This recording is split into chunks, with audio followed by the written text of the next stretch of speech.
দুইটা ইনফরমেশন হয়তো অলরেডি আপনারা পেয়ে গেছেন, তারপরও আমি একটু রিপিট করি। সেটা হচ্ছে আজকে চিফ অ্যাডভাইজারের সাথে মেটার একটা মিটিং হয়েছিল, যেখানে চিফ অ্যাডভাইজার মেটাকে আস্ক করেছে to address the disinformation campaign যেটা বাংলাদেশের বিরুদ্ধে হচ্ছে। তো ওই মিটিংয়ে যারা ছিল তাদের মধ্যে হচ্ছে Alice Budisatrijo, Meta's head of misinformation policy for Asia Pacific, তিনি এই মিটিংয়ের মধ্যে ছিলেন। এছাড়া মেটার অন্যান্য কর্মীরাও সেখানে ছিলেন। এছাড়া কিছুক্ষণ আগে লর্ড মার্ক ম্যালক ব্রাউন চিফ অ্যাডভাইজারের সাথে দেখা করেছেন। তিনি হচ্ছেন one of the advisors of the IMF and World Bank and former head of UNDP. State guest হাউসে এই ইয়েটা হয়েছে। তিনি প্রফেসর ইউনূসকে ধন্যবাদ জানিয়েছেন তার লিডারশিপ, ইন্ডিয়ান গভর্নমেন্টের লিডারশিপের জন্য, এবং তিনিও বলেছেন যে কী কী উপায়ে এই সরকারকে সহযোগিতা করা যায় সেটা নিয়ে একটা ডিসকাশন হয়েছে আর কি। আর সেটা অলরেডি প্রেস রিলিজ চলে গেছে, তো আমি আর বেশি রিপিট করবো না। একটা জিনিস একটু ক্ল্যারিফাই করতে চাই। প্রথমত কালকে হচ্ছে ইউরোপিয়ান ইউনিয়নের বেশ কিছু অ্যাম্বাসেডার, ইভেন বাংলাদেশে যারা আছেন তারা সহ যারা দিল্লিতে বেস, তারাও বাংলাদেশে আসছেন চিফ অ্যাডভাইজারের সাথে দেখা করার জন্য। এছাড়া একটা চান্স আছে যে ইন্ডিয়ান ফরেন সেক্রেটারির সাথেও চিফ অ্যাডভাইজারের একটা সাক্ষাৎ হতে পারে। এছাড়া একটা জিনিস একটু অ্যাড্রেস করতে চাই প্রেস উইং থেকে, সেটা হচ্ছে গতকালকে শিক্ষা উপদেষ্টা ওয়াহিদুদ্দিন মাহমুদের একটা ইয়েতে বলা ছিল, উনি বলেছিলেন যে ওনার ব্যক্তিগত মতামত দিয়েছেন যে নেক্সট পরের 2025 ইলেকশন হতে পারে। তো সেইটা একটু ক্ল্যারিফাই করার জন্য যে এটা পুরোপুরি ওনার ব্যক্তিগত মতামত। প্রধান উপদেষ্টার কাছ থেকে কিন্তু এখনো পর্যন্ত কোনো ইলেকশন ডেট এখনো পর্যন্ত আসে না, এবং প্রধান উপদেষ্টা এবং ইলেকশন কমিশনই প্রধান উপদেষ্টা এটা ইয়ে করবে যে ইলেকশনটা কবে হবে। সো জাস্ট এটা একটু ক্লিয়ার করে দেওয়ার জন্য আর কি। এছাড়া আর কোনো কোয়েশ্চেন থাকলে আপনারা করতে পারেন।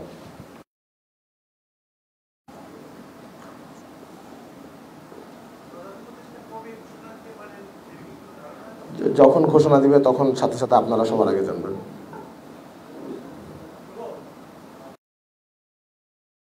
বৈঠকটা অনুষ্ঠিত হয়েছে, এখানে ভারতের পক্ষ থেকে যে অপপ্রচারগুলো চালানো হচ্ছে বাংলাদেশকে নিয়ে, অপতথ্য প্রচার করা হচ্ছে, এই বিষয়ে কোনো বিভিন্ন জায়গা থেকে ডিসইনফরমেশন ছড়ানো হচ্ছে। সো ওভারঅল ডিসইনফরমেশনকে গুলো মেটার দৃষ্টি আকর্ষণ করা হয়েছে যে যাতে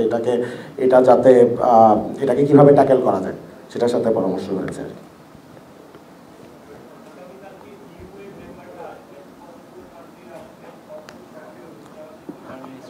এইটা একটু ফরেন, সো বেসিকলি এটা নাম্বারটা কতজন এটা একটু ফরেন মিনিস্ট্রির সাথে আপনি ক্লিয়ার হয়ে নিতে পারেন। আর বেসিকলি মানে এটা কিন্তু আগেই আমরা বলেছিলাম যে to show everybody from the European union wanted to show support to this interim government. So এটার জন্যই এখানে আসাটা।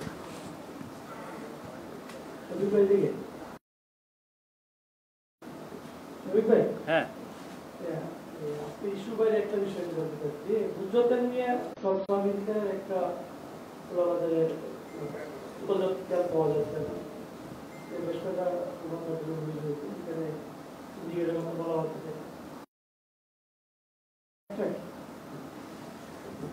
এটা আমরাও দেখছি, এটা নিয়ে কাজ করছে কমার্স মিনিস্ট্রি, তারা আপনাদেরকে পুরোপুরি জানাবে। বাট আমরা মনে করছি না যে বাজারে কোনো ক্রাইসিস আছে সোয়াবিন তেলের। যথেষ্ট সোয়াবিন তেল আছে, এবং সামনে যাতে কোরবানি, এই যে সামনে রোজার ঈদে রোজার সময় যাতে সাপ্লাইয়ের কোনো শর্টেজ না হয় সেই জন্য, এবং সবাই যাতে খুব সাশ্রয়ী মূল্যে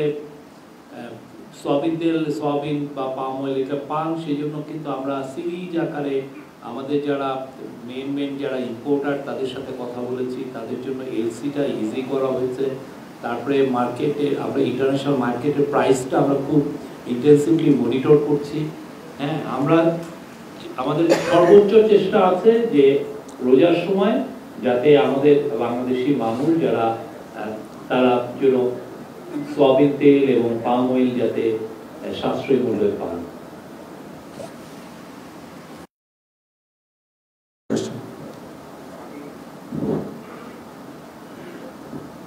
আমি তাজুল আহমেদ, আমি উপদেশে আসবেন এফওসি হবে আমাদের পররাষ্ট্র সচিবের সঙ্গে।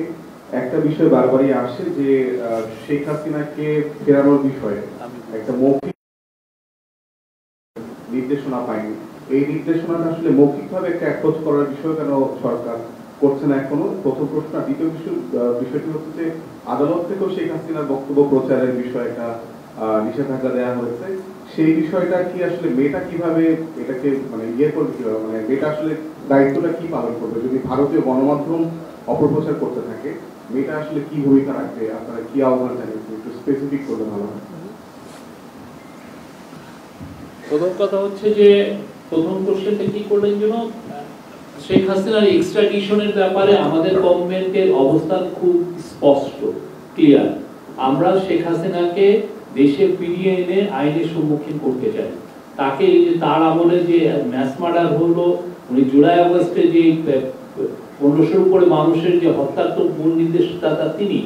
তারপরে এর আগে যেগুলো গুম হয়েছে উনি তখন হেড অফ দ্য গভর্নমেন্ট ছিলেন।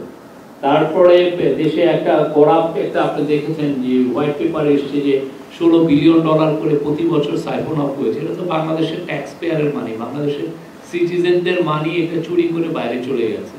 তো এই পুরো জিনিসগুলোর জন্য জবাবদিহিতার জন্য আইনের আওতায় তাকে আনাটা এটা হচ্ছে আমাদের একটা কমিটমেন্ট, আমরা এটা করব।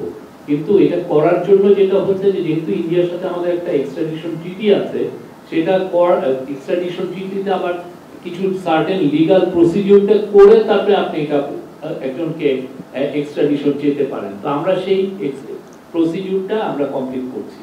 সেটা কমপ্লিট করার পরে আমরা ফর্মালি অ্যাপ্রোচ করব ইন্ডিয়াকে তাকে এক্সট্রাডিশন করার জন্য।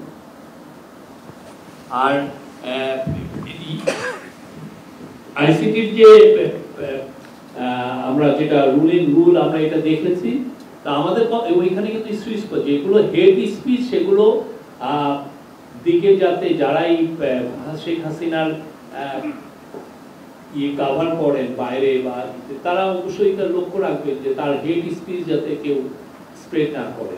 এই আর মেয়েটা তো দেখছে যে বাংলাদেশকে ঘিরে কি ধরনের ম্যাসিভ ডিসইনফরমেশন ক্যাম্পেইন হচ্ছে। মেটার হয়ে এখানে অনেক কাজ করেন থার্ড পার্টি যারা বাংলাদেশে, যারা মেটার হয়ে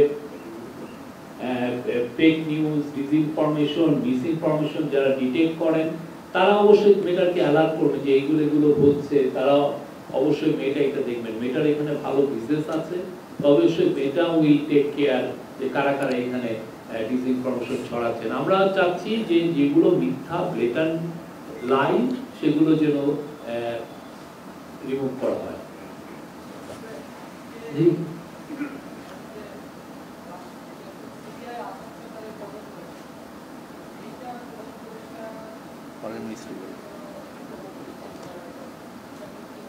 এটা নিয়ে বিস্তারিত ফরেন মিনিস্ট্রি বলবে কোনো এক সময়। যে আমি দেলোয়ার বলছিলাম আগামীকাল যে ইন্ডিয়ান ফরেন সেক্রেটারি আসবেন, আপনি বলছেন যে প্রধানমন্ত্রীর সাথে সাক্ষাৎ হতে পারেন। আপনারা ইতিমধ্যে ছাত্রদের সাথে বৈঠক করেছেন, প্রধানমন্ত্রী রাজনৈতিক দলগুলোর সাথে। ছাত্ররা স্পষ্ট করে একটি বিষয় তারা বলছিলেন যে ইন্ডিয়ার সাথে যে বাংলাদেশের কিছু অসম চুক্তি রয়েছে, সেই চুক্তিগুলো যেন মানে পুনর্বিবেচনা করা হয় বা বাতিল করা হয়, এগুলো স্পষ্ট করে জানানোর জন্য তারা একটা দাবি রেখেছেন। আপনারা এই দাবিগুলোর ব্যাপারে কোনো আলোচনা হবে কিনা? বাংলাদেশের সাথে আমাদের মানে মানুষের কাছেও এটা গুঞ্জন আছে যে অনেকগুলো অসম চুক্তি আছে তাদের সাথে আমার, এবং এখানে কিছু বাকি যে বিষয়গুলো তারা এর পাশাপাশি ইন্ডিয়ান ফরেন সেক্রেটারি কার কার সাথে দেখা করবেন এই যদি একটু বিস্তারিত বলবেন। আচ্ছা, ইন্ডিয়ান ফরেন সেক্রেটারি কার কার সাথে কথা বলবেন সেটা আপনাকে ফরেন মিনিস্ট্রি আরও ভালো বেটার বলতে পারবে, বেটার ওখান থেকে ইয়ে করা। আর ছাত্র সমাজ বলেছে এটা আমরাও শুনেছি, এবং ইন্ডিয়ার সাথে সামনে একটা হচ্ছে যে সামনে কি ধরনের ইয়ে ঘটবে এটা তো ভবিষ্যৎ বলতে পারে, বাট মিউচুয়াল ইন্টারেস্টের ব্যাপারটা রেখে যাতে অবভিয়াসলি অসম যে চুক্তিগুলো আছে সেগুলো নিয়ে তো অবভিয়াসলি ডিসকাশন ভবিষ্যতে হবে। সো এটা সামনেই বোঝা যাবে যে ব্যাপারটা কোন দিকে যাবে। আমি মনির যুগান্তরের কাছে অনেকক্ষণ আগে চাইছে। বলে নিই। বেশ কবার একটা জিনিস কাজগুলো করে যাচ্ছে এবং ভারত যে আসলে রাষ্ট্র হিসেবে সত্যতা যাচাইয়ের জন্য খুব একটা ইচ্ছুক না, এই বিষয়টা নিয়ে কোনো আমরা তো ইনভাইট করতে পারি, ঠিক না? আমরা জার্নালিস্টদেরকে বলতে পারি আপনারা আসেন, এসে আপনারা দেখে গ্রাউন্ডে থেকে রিপোর্ট করে যান। আপনি জানেন একটা জায়গায় যে ঢাকায় বসে যদি আপনি খুলনার একটা রিপোর্ট করতে চান, অনেক ক্ষেত্রে যেটা হয় যে আপনার একজন দুইজনের মানুষের উপরে নির্ভর করতে হয়, তার কথা শুনে আপনি রিপোর্ট করেন যে যেই কথাগুলো বলছে সেটা কতটা অথেন্টিক বলছে আপনি এখান থেকে শিওরও হতে পারেন না। তো সেই জন্য আমরা চাচ্ছি যে আপনি যদি খুলনায় নিজে যান, নিজের গ্রাউন্ডের থেকে যদি রিপোর্টটা করেন তাহলে সেটা তো অন্যরকম হয়। আমাদেরও এটাই আমরা একটা ওপেননেসে বিশ্বাসী, ট্রান্সপারেন্সিতে বিশ্বাসী। সেই জন্য আমরা ইনভাইট করছি যে আপনারা আসেন, এসে আপনাদের মতো করে রিপোর্ট করে গ্রাউন্ডের থেকে রিপোর্ট করেন। না, আমরা বিশ্বাস করি যে তারা গ্রাউন্ডে আসলে তারা যেই ধরনের অপতথ্য আমরা ইন্ডিয়ান টিভি এবং ইন্ডিয়ান মিডিয়াগুলোতে দেখছি সেটা অনেকাংশে বিরোধিত হবে। এখন এটা হচ্ছে ইন্ডিভিজুয়াল একটা নিউজ আউটলেটের ডিসিশনের বিষয়, ঠিক না? আপনি কি ওইখানে লোক পাঠাবেন কি পাঠাবেন না? হ্যাঁ, অনেকে তো অনেক নিউজ আউটলেট আসলে সত্য কাভারে বিশ্বাসী না, সে আসলে মিথ্যাটাই দেখছে, যে মিথ্যাটা ভালো, অনেক ক্ষেত্রে মিথ্যা ক্লিক বিটের মতো কাজ করে, অনেক বেশি এটা চলে ভালো। সত্যটা আসলে অনেক সত্যটা অনেকের অত বেশি মানুষের নজর কাড়ে না। Maybe that's the reason, we don't know. But আমাদের ইনভাইটেশন সবার প্রতি, আপনারা আসেন, এসে বাংলাদেশে ভিজিট করে যান, পারলে অনেকদিন থাকেন, খুব বেশি যে খরচ হয় তা না। এসে আপনার সব জায়গায় যে সমস্ত জায়গায় ভায়োলেন্সের কথা ওনারা শুনছেন সেই সমস্ত জায়গায় যে রিপোর্ট করেন, দেখেন কি অবস্থা বাংলাদেশে। আরেকবার যদি বলেন। এখনো পর্যন্ত এটা নিয়ে কোনো সিদ্ধান্ত হয়নি, যদি সামনে হয় প্রকাশ করা হবে। প্রশ্ন ছিল, ইন্ডিয়া আমাদের বড় একটা নেইবার এবং আমাদের প্রতিবেশী, তার সাথে আমাদের লিঙ্গুইস্টিক, হিস্টোরিক্যাল, কালচারাল অনেক কানেকশন আছে। হ্যাঁ, আমরা অনেকগুলো নদী তাদের সাথে শেয়ার করি। হ্যাঁ, ওদের থেকে উপরে থেকে নদী আসে, নদীর পানি আসে, নদী বাংলাদেশে এসে ফ্লো করে। তো আমরা ইন্ডিয়ার সাথে আমাদের যে মিউচুয়াল ইন্টারেস্টে যে বিষয় আছে প্রত্যেকটা জিনিসই আলাপ হবে, এখানে প্রত্যেকটা জিনিসই আমাদের কাছে ইম্পর্টেন্ট। একটা প্রশ্ন রাখতে আমি কামরুল ডিবিসি নিউজ থেকে। আমার প্রশ্নটা হচ্ছে, আপনি একটু আগে বলছিলেন যে মেটার সঙ্গে রয়েছে এক্সিস্টিং যে পেজ, সেই পেজগুলোতে আমরা দেখতে পাচ্ছি যে ভয়াবহ রকমের গুজব, ডিসইনফরমেশন ছড়াচ্ছে। তো এই পেজগুলোর বিষয়ে আসলে আপনাদের কোনো নজর আছে কিনা, বা আপনারা হাতলাইনে যাবেন কিনা এগুলোকে বন্ধ করতে? আমরা তো দেখেছি যে জুলাই আগস্ট বিপ্লবের সময় তৎকালীন যে আইসিটি মিনিস্ট্রি ছিল সেখান থেকেও কিন্তু কঠোর ব্যবস্থা নেওয়া হয়েছে, নেট বন্ধ করা হয়েছে। আপনারা কি হাতলাইনে যাবেন কিনা এই পেজগুলোর বিষয়ে?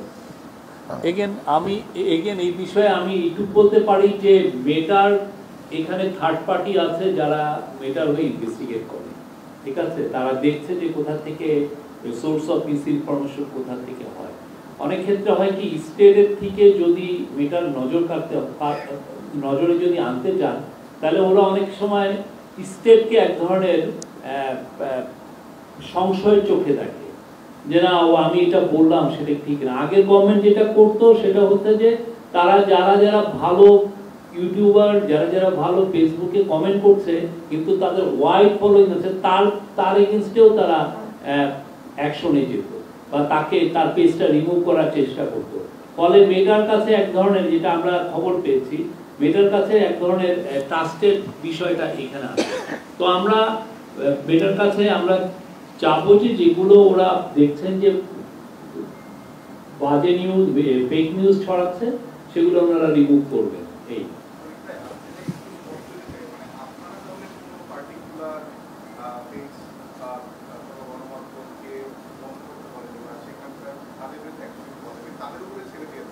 না, আমরা তাদেরকে অবশ্যই নজরে আনবো, যেগুলো অবশ্যই যদি মিসইনফরমেশন এমন পর্যায়ে যায় যে এতে আমাদের ডোমেস্টিক স্ট্যাবিলিটিকে এফেক্ট করছে, অবশ্যই আমরা তাদের নজরে আনবো।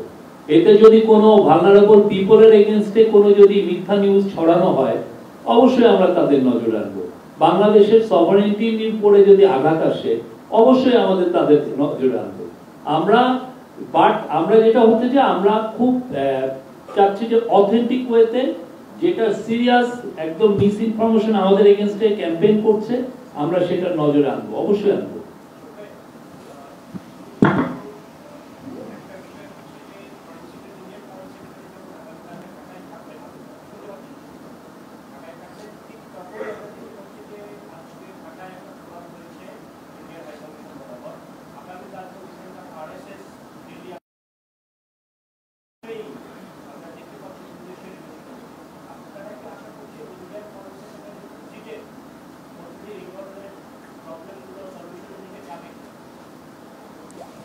এগেন আমরা তো আশা করছি যে ইন্ডিয়ার সাথে আমাদের সম্পর্কটা আরো বেটার হবে।